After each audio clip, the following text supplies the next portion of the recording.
السلام علیکم ورحمۃ اللہ وبرکاتہ۔ ناظرین کرام، امید کرتا ہوں کہ آپ تمامی حضرات خیریت و عافیت سے ہوں گے۔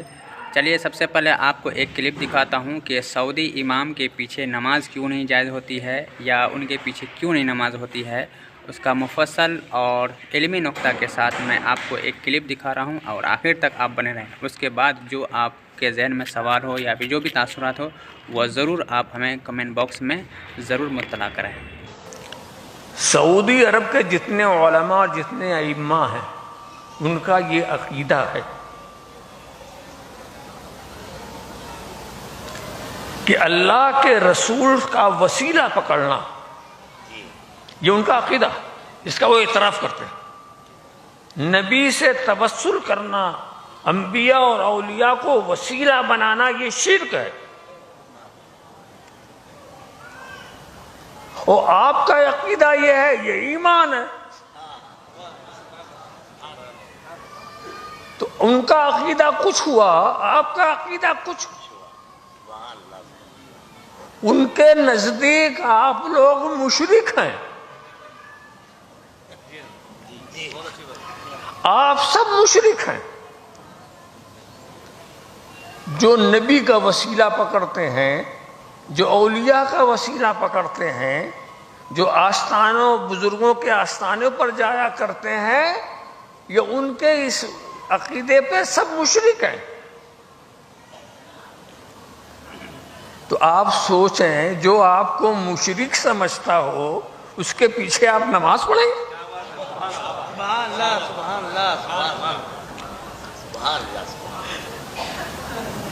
میں اس میں ایک علمی نقطہ بتا دوں، اور اگر آپ نہ سمجھیں گے تو یہاں اتنے علماء کرام ہیں، وہ سمجھا دیں گے آپ کو۔ علمی نقطہ یہ ہے کہ سعودی امام کا عقیدہ توسل بالانبیاء و توسل بالاولیاء یہ حرام ہے، یہ ان کا عقیدہ ہے، یہ ان کی کتابوں میں بھی ہے، اور ان سے پوچھو تو بتائیں گے بھی کہ ہاں ہم یہ مانتے ہیں۔ یہ ان کے سر تھوپا نہیں جا رہا۔ اچھا، تو جب ان کے نزدیک آپ مشرک ہیں تو آپ جانتے نہیں، نماز میں جو امامت کا تعلق ہوتا ہے نا، امام اور مقتدی میں ایک روحانی رابطہ ہوتا ہے۔ امام اور مقتدی میں جب آپ کسی کو امام کہتے ہیں تو ایک روحانی رابطہ ہوتا ہے، اور کم سے کم اس رابطے کا نتیجہ کیا ہوتا ہے کہ آپ کو یقین ہو کہ ہمارا امام غلطی پر نہیں ہے، جس امام کے ہم پیچھے پڑھ رہے ہیں وہ ہمارا خطا پر نہیں ہے۔ یہ اعتقاد ہونا چاہیے۔ اگر آپ کا اعتقاد یہ ہے کہ ہمارا امام ہی گمراہ، تو وہ روحانی رابطہ نہیں پیدا ہوگا۔ ایسے امام کے پیچھے آپ کی نماز کہاں سے ہو جائے گی؟ تو کم سے کم یہ اعتقاد ہونا چاہیے۔ ہر امام کو اس بات کے جس کو مقتدی بناتا ہے نا، اس کے اقتداء کی نیت کرتا ہے۔ آپ جس کو امام بناتے ہیں اس کی امامت کی نیت کرتے ہیں پیچھے اس امام کی۔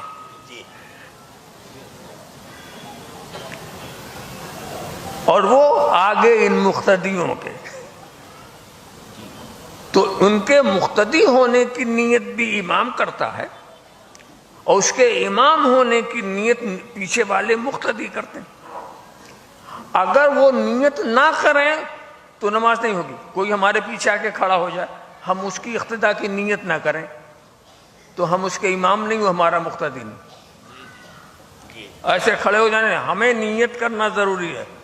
وہ نیت کرے کہ ہم اس کے امام ہیں، ہم نیت کریں وہ ہمارا مقتدی ہے، تب تو معاملہ ٹھیک ہے۔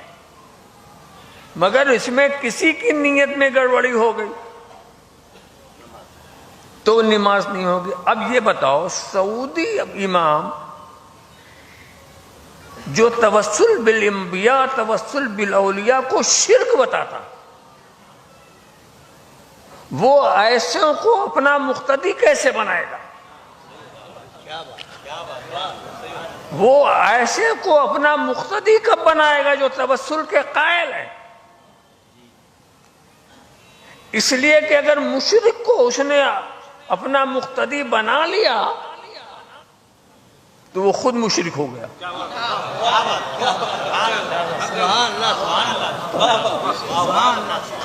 وہ خود مشرک ہو گیا. تو وہ کیوں بنائے گا؟ نہیں بنائے گا. جب وہ نہیں بنائے گا تو پھر اس نے تو آپ کو مقتدی مانا ہی نہیں، آپ کی اقتدا ہوئی کیسے؟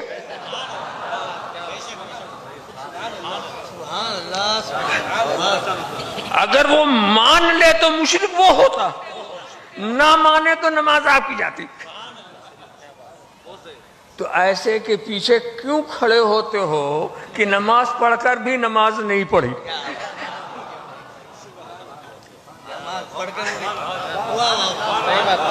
سمجھا؟ اگر یہ مسئلہ آپ کے ذہن میں بیٹھ جائے تو آپ خود ہی جواب دے لیں گے، اس سوال کا جواب دے لیں گے. تو اس میں کسی ہر گمراہ کے لیے ہی بات کہی جا سکتی ہے، کسی کا خاص نام لے کر کے وضاحت کرنے کی ضرورت ہے نہیں.